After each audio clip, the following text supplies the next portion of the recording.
Много е сладкодумен. Това е пазача. Айде, идвайте тук. Той има хубави неща. Тази за България пак ще прочете. То ми е чантата.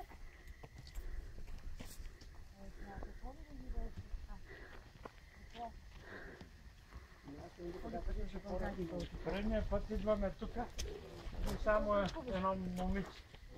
И викам, ти сигурно пазиш тук това. Над вече беше. Да. Ами викам тебе, кой те пази? Чакай, викаш, ще му звънна. Коста, тук ли да кажем молитва? И погачката или? Горе, погача. Горе на мегалита. Аха, тук е християнско. Не можем да кажем тая молитва, дете аз я знам. Да, някаква молитва може. Нашата си. Християнска. Там над ултара там ни ще застане.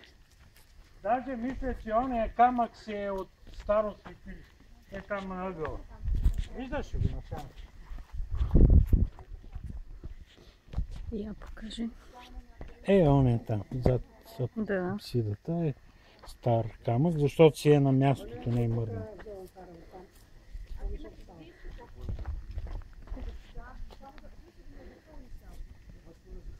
А къде е ултара ви? Там онова скалата, виждаш ли? Тя не е мърдана.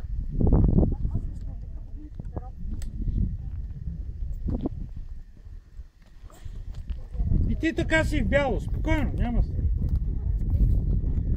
Още малко и нагоре си. Да. Там. Или ако искаш на другото, което харесаш. Когато зависи енергията, това е гледна точка. На здраве. Аз мислех, че е чукна. Чакай да. Да го изчакаме на втория.